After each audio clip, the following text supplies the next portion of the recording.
We are the paradoxical ape. Bipedal, naked, large-brained, long the master of fire, tools, and language, but still trying to understand ourselves. Aware that death is inevitable, yet filled with optimism. We grow up slowly. We hand down knowledge. We empathize and deceive. We shape the future from our shared understanding of the past.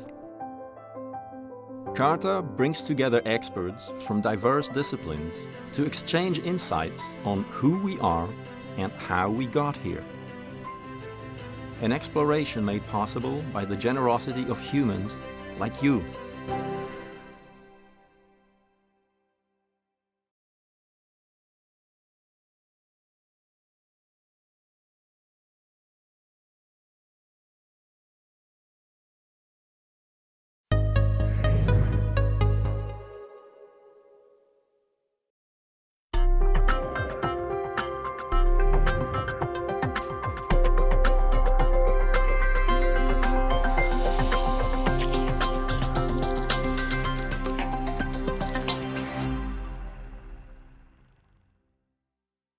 Welcome to our colloquium, From Molecules to Societies.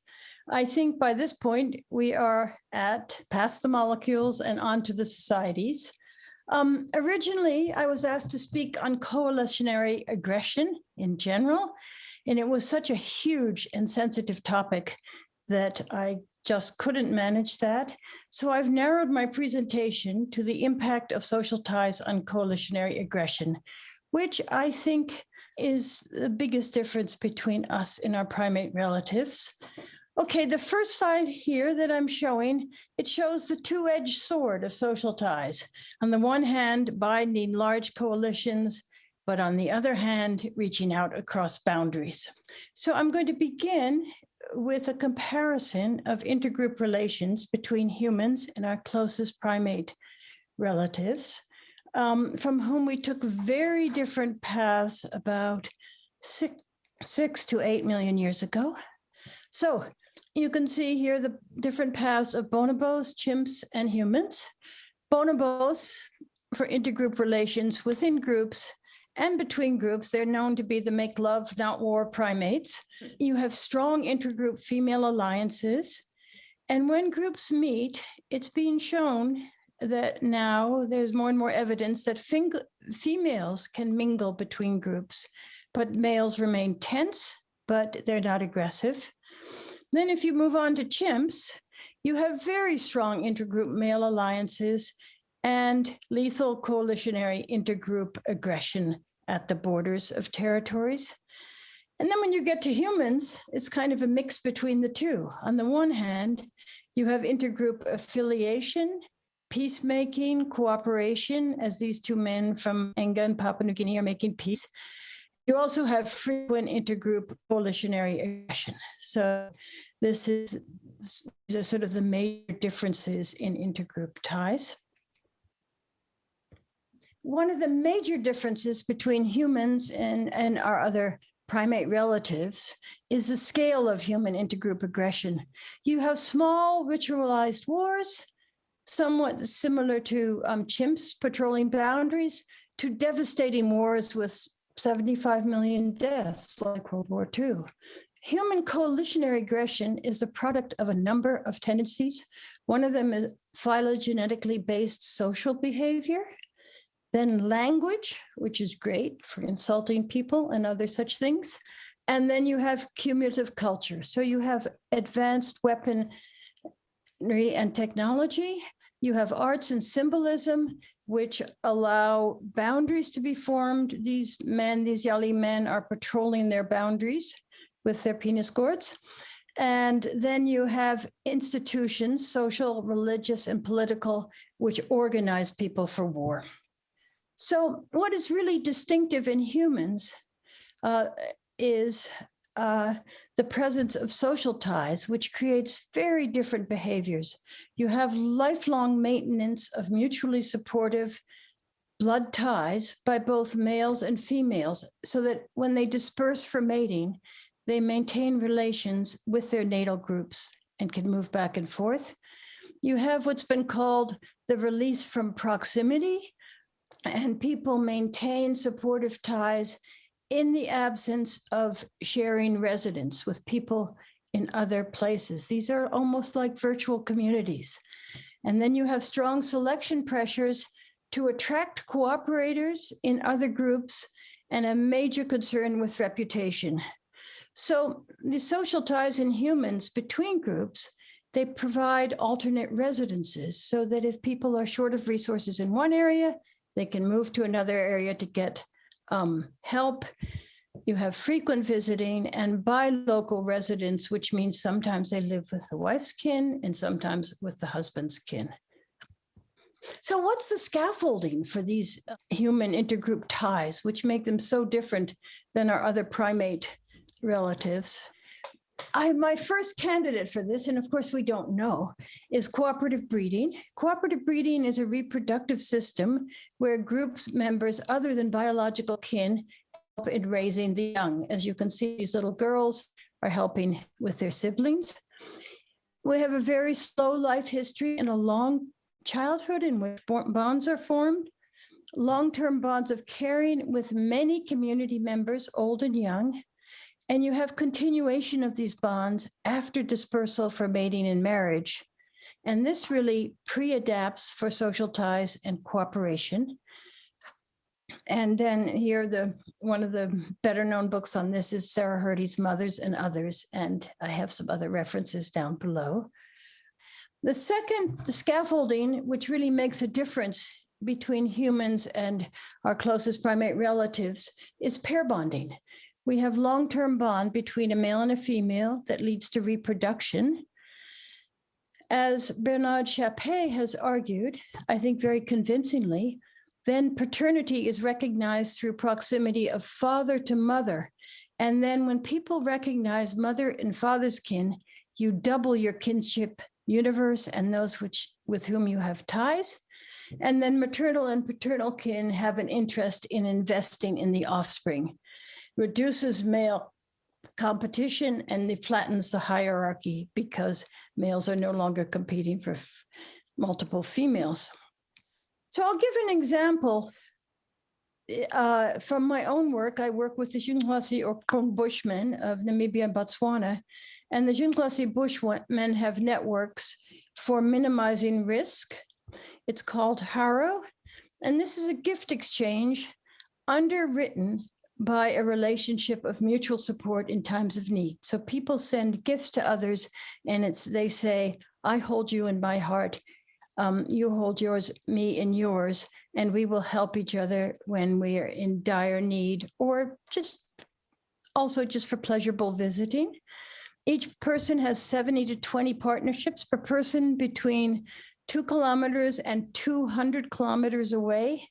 And they give access to alternate residences in a highly variable environment.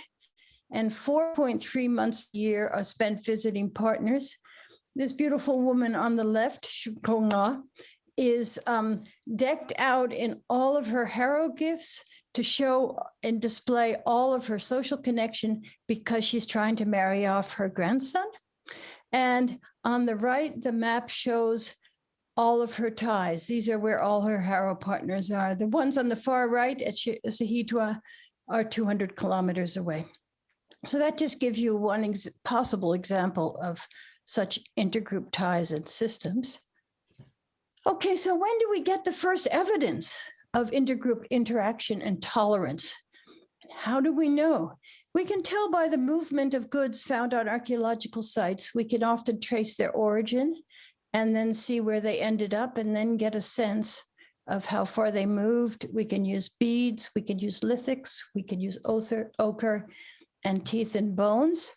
So there's good evidence for cultural diffusion, which means interaction between groups 350 to 400 Ka ago, regular use of fire and the Levallois tool technology. And then you have archaeological sites that begin to show, like Ologasali, which begin to show long distance obsidian and ochre transport. 25 to 50 kilometers.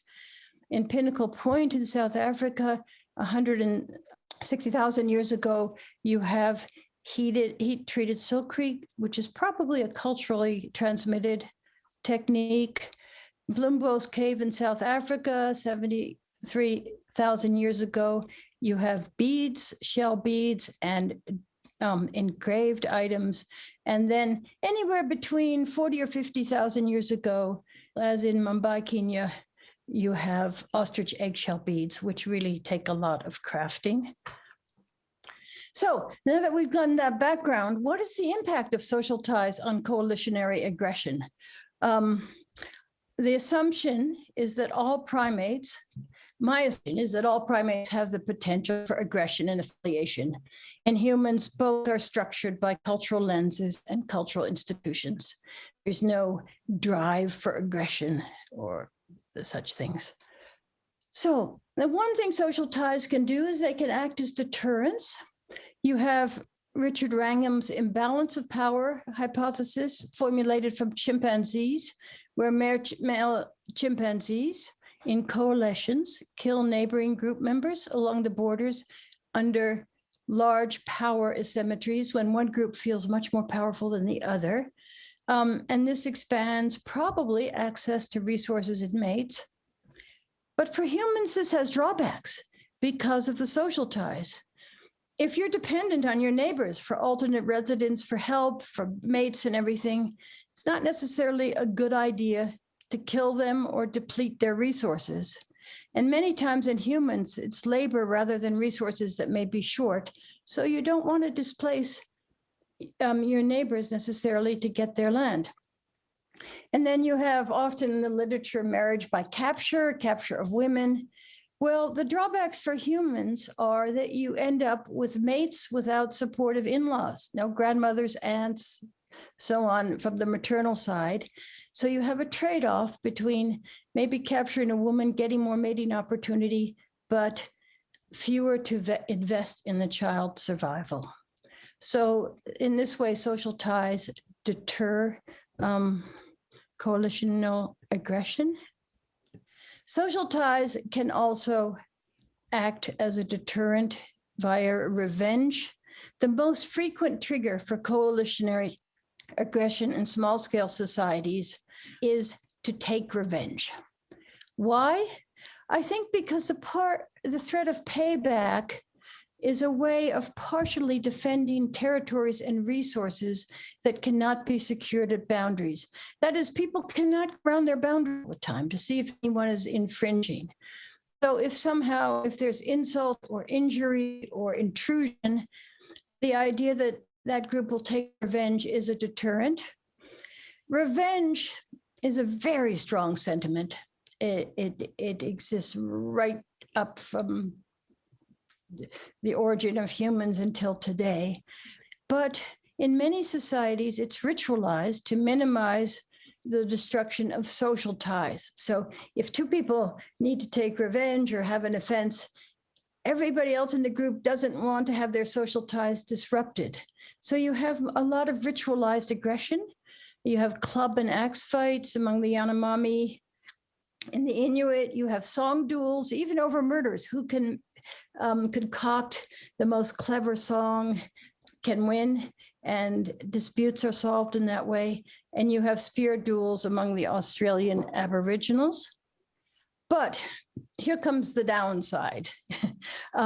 So intergroup social ties can definitely reduce coalitionary aggression. However, the intergroup social ties also leads to the formation of larger social units and the great escalation of war. So larger political units form with intense ties into tribes or communities out of networks, and they form supportive coalitions with shared identities and cultural traditions. Usually they have a shared fictive ancestor and an origin myth, and they have kind of a pyramid structure like the one on the left. You have the nesting of smaller segments within larger ones, almost like those Russian dolls. You have intergroup aggression escalating with genealogical distance. And sometimes an entire segmentary lineage, as the one shown here, may unite against a common enemy.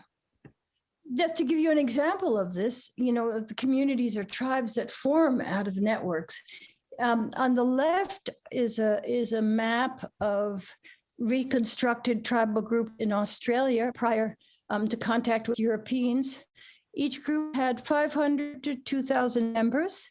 And then on the right is California, where over 90 different languages were spoken by groups from 500 again to 2,000 members. But these groups did not have fixed boundaries. They had very fluid boundaries. They kind of defined who cooperated with whom. They cooperated, they had cooperation and conflict. And the best evidence for the openness of boundaries is multilingualism. To our shame, many people in the world can speak 3 to 5 languages, the languages of their neighbors, in the interest of interaction. So boundaries were by no means closed. Okay, so now I'm just going to go in quickly to socio-cultural engineering to bind groups. There are many forms known in the world. You have initiations and male associations. These are initiates where I work in Papua New Guinea. They bind cohorts of men for life. They draw on psychological dispositions of men to compete within the group, but when there's a threat to the group, to collaborate. And in these institutions, elders shape and discipline youth for war and peace.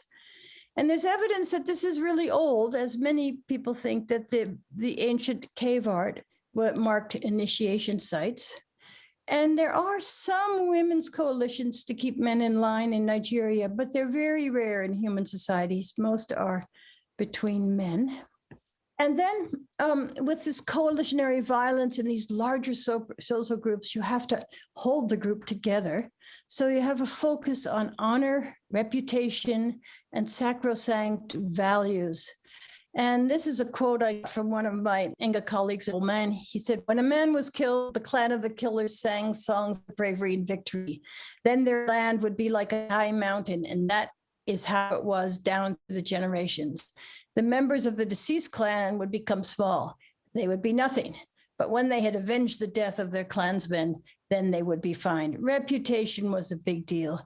It attracts investment from surrounding groups, and it shared values and binds groups together. And on the left have pictures of Enga warriors hamming it up for me, and on the right, an Enga political rally. Then another, really big dilemma in humans is if you're going to fight, and usually you have to fight with neighbors because you can't travel so far, you have to morally disengage from your social ties. And this is done on very common, almost universal ceremonies to dehumanize the enemy.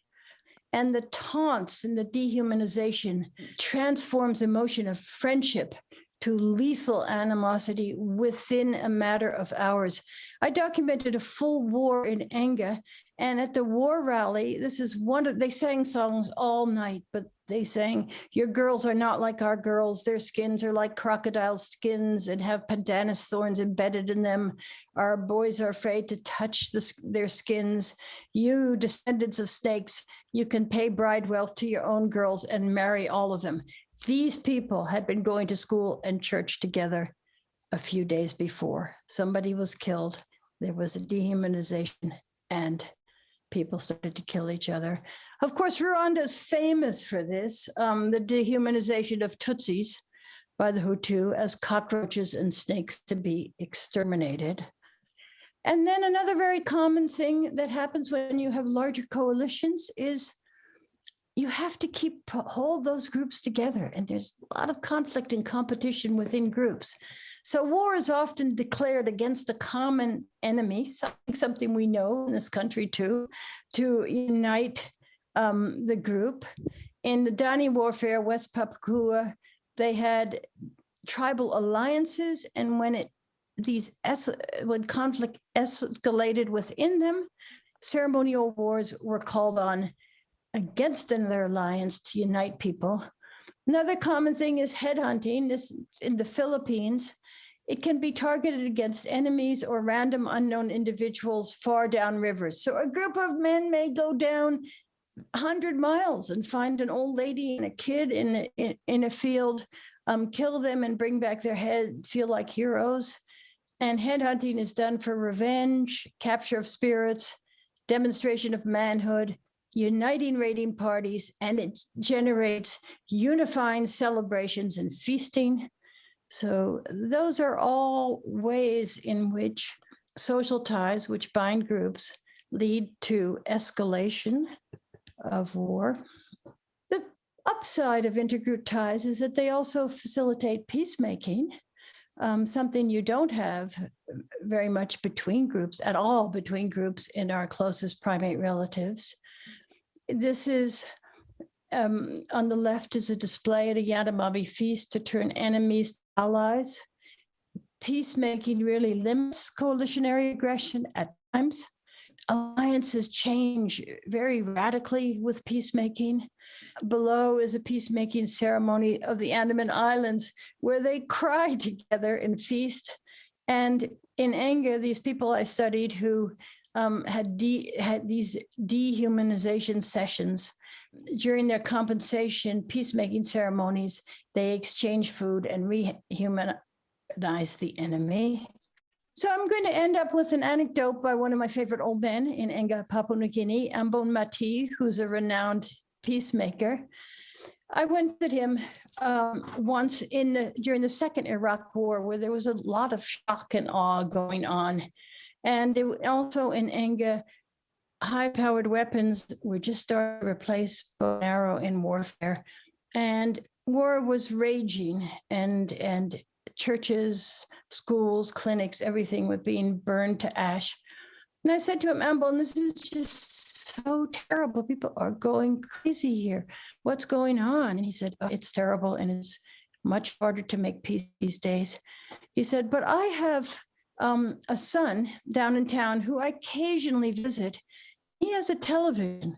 And one night I watched television, and then he looked at me and he said, obviously had seen Iraq on the news. Seems like you have a war going on too. So this is really the unique human proclivity to form social ties between groups, carries into group coalitionary ground and cooperation, both to new levels in human societies, regardless of the degree of industrialization or complexity. So I'd like to thank my team members who are all Enga in Papua New Guinea, who are just wonderful workers, and the many, many Enga magistrates, elders, even Rambos and warriors who helped us. And I'd also like to thank the provincial government of Enga province. So thank you for your attention.